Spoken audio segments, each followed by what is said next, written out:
नमस्कार दोस्तों, एक बार फिर से आप सभी का स्वागत है हमारे YouTube channel MP police special में।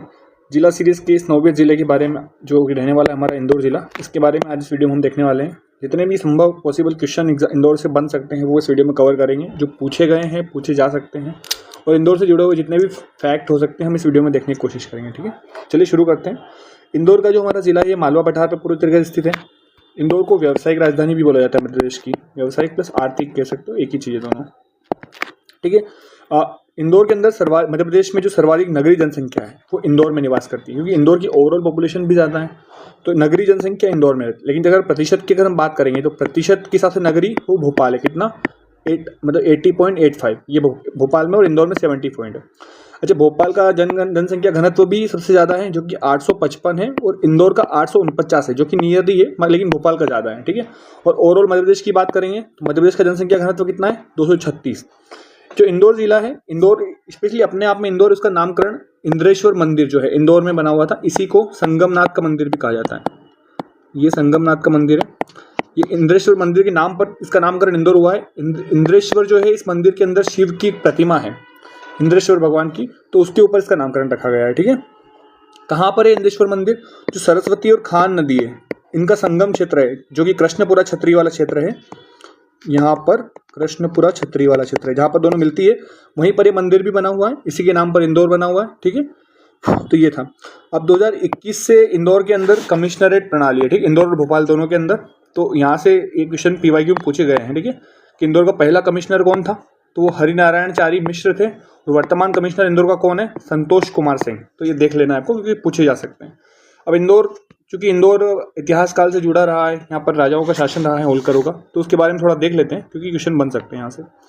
तो सबसे पहले इंदौर की बात करते हैं। 1733 ईस्वी में मालवा विजय कौन करते हैं? मल्हार राव होलकर करते हैं। ये मराठा संघ के अंतर्गत होते हैं, तो इनको ये इंदौर दे दिया जाता है, क्योंकि सारा डिसीजन पहले पेशवा करते थे, तो पेशवाओं ने इंदौर जीतने के बाद होलकरों को दिया था। ठीक है, अब होलकरों के अंदर सबसे प्रसिद्ध हुए हैं वो अहिल्याबाई हुई है, अहिल्याबाई होलकर। इनकी 2 राजधानियां हुआ करती थी, इंदौर और महेश्वर। महेश्वर में घाटों का निर्माण इन्होंने करवाया। ठीक है, हम इनके इतिहास के बारे में इतना डीप में नहीं जाएंगे, क्योंकि हमको फैक्ट्स देखने हैं जितने हो सके। अब होलकरों को क्या होता है? 1818 में, क्योंकि मराठा के साथ थे, तो तीसरा जो आंग्ल मराठा युद्ध होता है उसमें मराठा अंग्रेजों से हार जाते हैं, तो जितने भी क्षेत्र से अंग्रेजों के अधीन हो गए थे, तो होलकर हार गए थे, होलकर भी अंग्रेजों के अधीन हो गए थे। अब अंग्रेज यहाँ की सत्ता में मतलब जो यहाँ के राज परिवार थे उनमें पूरी तरीके से इंटरवीन कर सकते थे। तो ये था छोटा ब्रीफ में, हल्के में इतिहास देख लिया हमने। अब क्वेश्चन यहाँ से बनते हैं कि इंदौर के अंदर जो प्रमुख स्थान है उनके बारे में देख लेते हैं। ठीक है, सबसे ज़्यादा फेमस है यहाँ पर राजवाड़ा पैलेस। राजवाड़ा पैलेस का निर्माण कब होता है? 1747 में। कौन करता है? मल्हार राव होलकर, क्योंकि 1733 में इन्होंने जीता था, 1747 में इन्होंने इसका निर्माण प्रारंभ किया, क्योंकि अलग अलग टाइम पर अलग अलग राजा रहे हैं, क्योंकि एक बार में पूरा नहीं हुआ है। ठीक है, अलग अलग बार में बनाया गया है। ये क्वेश्चन पीवाईक्यू में आ चुका है कि राजवाड़ा पैलेस कितना मंजिल का है? ये 7 मंजिला इमारत है, आप इमेज में देख सकते हैं। 1 2 3 4 5 6 और ये सबसे ऊपर 7। ठीक है, ये 7 मंजिला होलकर पैलेस है। यहाँ का तोरण द्वार जो कि ये वाला बना है, ये लोहे और लकड़ी का बना हुआ है, ये फेमस है, ये भी प्रसिद्ध है। महल बेसिकली लकड़ी और पत्थर से निर्मित है। ठीक है, पूरा महल लकड़ी और पत्थर से ही बना हुआ है। यहाँ पर बड़ी बड़ी खिड़कियाँ हैं, जैसे झरोखे हैं, और बालकनियाँ हैं, गलियारे हैं। ठीक है, सबसे ज़्यादा खास बात क्या है कि ये इसमें मराठा शैली का मिलेगा आपको, मुगल शैली भी मिलेगी और फ्रांसीसी शैली मिलेगी, तीनों का मिश्रित रूप मिलेगा यहाँ पर। तो ये क्वेश्चन पूछा सकता है कि कौन सा ऐसा महल है जिनमें मराठा, मुगल एवं फ्रांसीसी शैली सम्मिलित रूप से मिलती है, तो वो है राजवाड़ा पैलेस। जब 1984 में दंगे हुए थे, तो दंगों में इस महल में आग लगा दी गई थी, तो इससे भारी नुकसान हुआ था, लेकिन अभी फिलहाल में गवर्नमेंट ने इसको सही कर दिया है। ठीक है, तो इसी कोई दिक्कत वाली बात नहीं है। उसके बाद अगली महत्वपूर्ण भवन आता है महात्मा गांधी हॉल, जिसका वास्तविक नाम जो है वो किंग एडवर्ड हॉल है। किंग एडवर्ड हॉल क्यों है? क्योंकि अंग्रेजों के टाइम बना था। कब बना था? 1904 में बना था। ठीक है, और इसका नाम 1948 में चेंज करके महात्मा गांधी हॉल रख दिया गया है। इसकी खासियत क्या है? इसकी खासियत है यहाँ की इंडो गोथिक शैली। इस शैली में इसका निर्माण हुआ। अच्छा, गोथिक क्या होता है? गोथिक कला आपने पहले भी कभी सुना होगा। गोथिक क्या होता है? बेसिकली जो नुकीले सिरे होते हैं, नुकीले सिरे के जो भवन बनाए जाते हैं, आप देखते हैं यूरोप के क्षेत्र में मैक्सिममली आपको नुकीले सिरे वाले भवन मिलेंगे। तो वो जो नुकीले सिरे हैं उनको गोथिक कहा जाता है। ठीक है, गोथिक कला कही जाती है, भवन बनाने की शैली है। भवन का डिज़ाइन किसने किया था? चार्ल्स फ्रेडरिक स्टीवेंस ने। ठीक है, इन्होंने इसका जो महात्मा गांधी हॉल इसका डिज़ाइन किया था। इंदौर में इसको टाउन हॉल के नाम से भी जाना जाता है। ठीक है, यहाँ पर जो बीच में घड़ी टावर लगा है, घड़ी टावर फेमस है, घंटा घर भी कहा जाता है। इसकी चारों दिशाओं में घड़ी है, जैसे ये घड़ी आप देख पा रहे हैं, इसकी चारों दिशाओं में खड़ी है, ठीक है। इसकी क्षमता 2000 लोगों की है, तो इतना इंपॉर्टेंट नहीं है। यहाँ पर पार्क, पुस्तकालय है, गुम्बद सुंदर है, बाकी इतना इंपॉर्टेंट नहीं है। इंपॉर्टेंट क्या है हमारे लिए, इंडो गोथिक शैली में बना हुआ है, 1904 में बना था।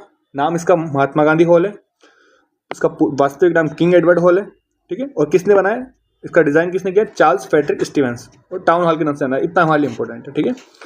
उसके बाद अगला इंपॉर्टेंट क्या आता है, लाल बाग महल पैलेस। लाल बाग महल पैलेस की इमेज मैं आपको पहले दिखाता हूँ। तो ये है लाल बाग महल पैलेस इमेज के अंदर। अब इसके जुड़े हुए फैक्ट देख लेते हैं। इसका निर्माण किसने करवाया था, इसका निर्माण तुकोजी राव होलकर ने स्टार्ट किया था। शिवाजी राव होलकर के समय में अधिकांशतः पूरा हुआ, और तुकोजी राव थर्ड जो आए थे उनके काल में कंप्लीट हो गया था। मतलब मैक्सिमम कार्य शिवाजी राव होलकर ने करवाया इसके अंदर, ठीक है। अब वर्तमान में ये बिल्डिंग संग्रहालय के रूप में है। ये कितना मंजिला है, 3 मंजिला है, ठीक है। 28 एकड़ क्षेत्र में फैला हुआ है। यहाँ पे फेमस क्या है, भारत के सुंदर गुलाब की का उद्यान है यहाँ पर, इसी महल पैलेस की बाउंड्री में, ठीक है। तो ये फेमस है। इसकी शैली कौन सी है, भारत और इटली दोनों की कंबाइंड शैली है, ठीक है। ये देख लेना, जहाँ इटली और दोनों की चित्रकला और मूर्तियों से इसके अंदर पूरी सजावट की गई है। इसी महल के अंदर सिक्का संग्रहालय, कॉइन म्यूजियम भी स्थित है, ठीक है। तो ये था लालबाग पैलेस। उसके बाद आती है जानापाव कोठी।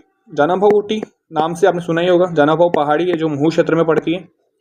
इसकी ऊंचाई कितनी है, 881 मीटर। ये मालवा की 3 पहाड़ियाँ नोट करवाता हूँ आपको। सबसे ऊंची पहाड़ी है सिगार चोटी, सिगार के बाद आती है जानापाव, और तीसरे नंबर पे आती है धजारी। ये 3 टॉप चोटियाँ, ठीक है, मालवा के पठार की। जानापाव कोठी मालवा का दूसरा सबसे ऊंचा स्थान है। क्यों फेमस है, क्योंकि यहाँ पे मध्य प्रदेश गवर्नमेंट ने परशुराम सृजन पीठ बनाई है। जो जानापाव कोठी जो है ना, ये भगवान परशुराम की जन्मस्थली है। तो भगवान परशुराम लिख लीजिए, परशुराम की जन्मस्थली है, तो उनके नाम पर यहाँ पर सृजन पीठ मध्य प्रदेश सरकार द्वारा बनाई गई, इसलिए इंपॉर्टेंट है। यहीं पर जानापाव कोठी पर कार्तिक पूर्णिमा पर मेला लगता है। अच्छा, कार्तिक पूर्णिमा मतलब कब, दिवाली के बाद, क्योंकि कार्तिक अमावस्या पर दिवाली होती है, दिवाली के बाद जो पूर्णिमा आती है वो कार्तिक पूर्णिमा पर, उस पर मेला होता है, ठीक है। कहाँ पर है, एबी रोड पर, महू में है, ठीक है। तो ये आपने देखा ही होगा। अगला आता है रालामंडल वन्य जीव अभ्यारण्य। कब बना था, 1989 में बना था। इंपॉर्टेंट क्यों है कि मध्य प्रदेश का सबसे छोटा अभ्यारण्य है।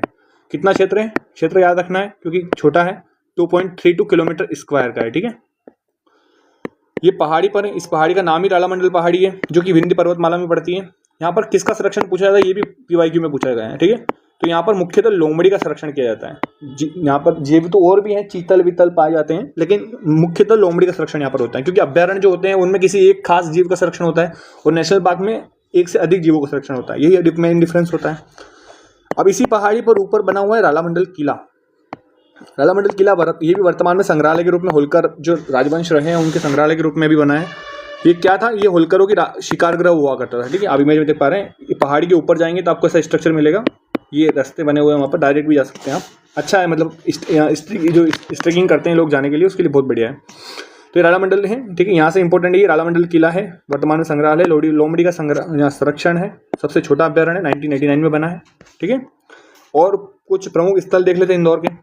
एक है गुलाबट। गुलाबट क्या है, ये लोटस घाटी है, कमल की घाटी है। कहाँ पर है, हाथोद तहसील के अंदर है, ठीक है, इंदौर में। कांच का मंदिर, ये पीवाईक्यू में पूछा गया है। कांच का मंदिर कहाँ पर पड़ता है, इंदौर में पड़ता है। तो किससे संबंधित है, ये जैन धर्म से संबंधित है। पूछा गया था कांच का मंदिर, हो सकता है जैन से कुछ भी पूछ सकता है। पितृ पर्वत, ये भी इंदौर के अंदर है। क्यों फेमस है, यहाँ पर 72 फुट की हनुमान जी की प्रतिमा है, ठीक है। अन्नपूर्णा मंदिर, ये भी इंदौर में है। कृष्णपुरा की छतरियाँ क्यों फेमस है, यहाँ पर खान नदी और सरस्वती नदी का संगम क्षेत्र है। जैसे खान नदी का प्राचीन नाम जो है वो शाता भी है, ठीक है, स्याता। खान नदी कहाँ से निकलती है, देख लेते हैं लगे हाथ।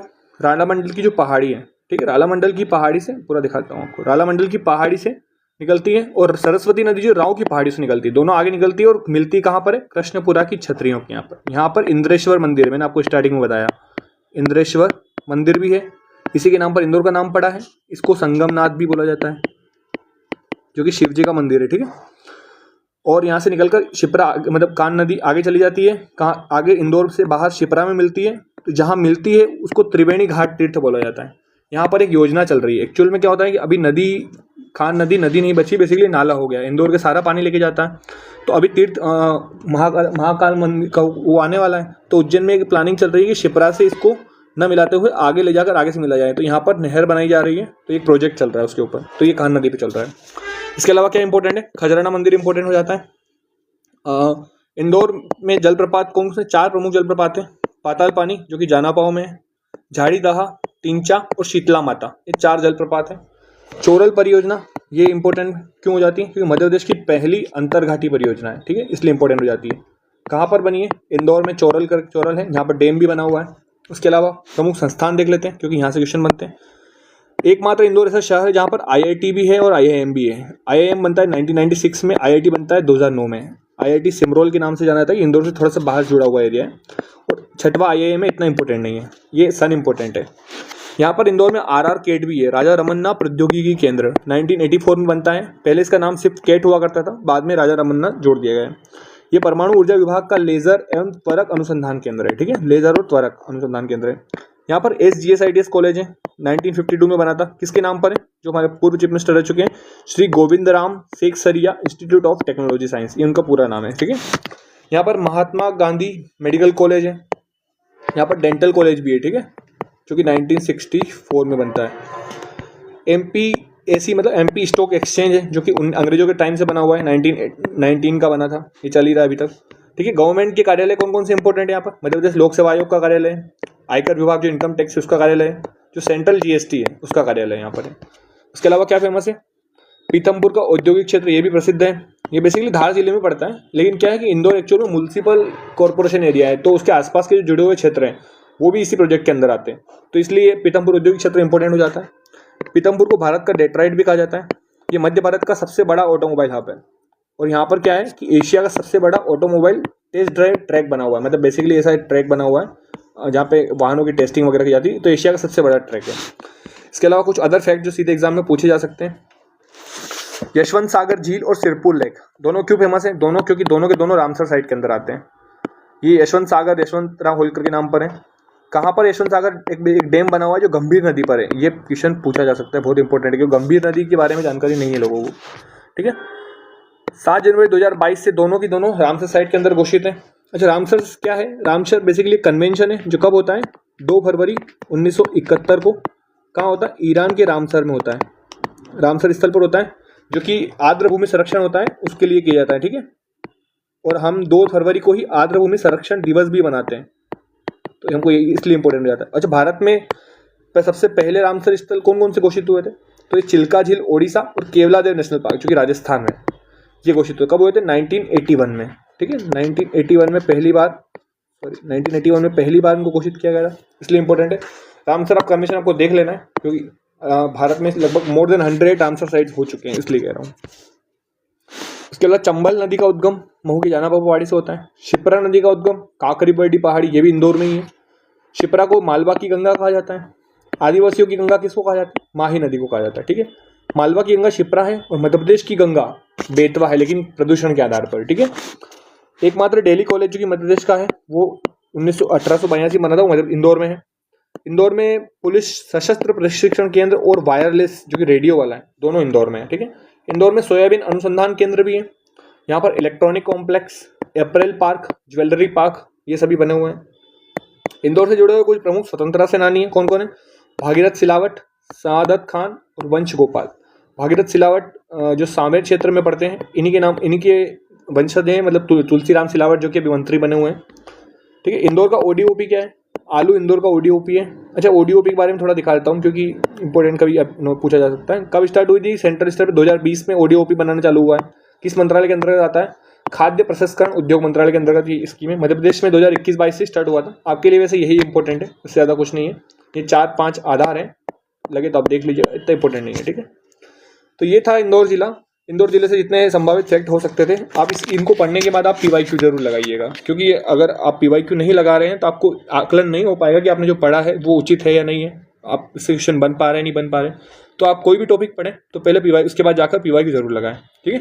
तो इतना ही था वीडियो अगर अच्छा लगा है तो लाइक कीजिएगा, चैनल को सब्सक्राइब जरूर कीजिएगा। Thank you so much for watching.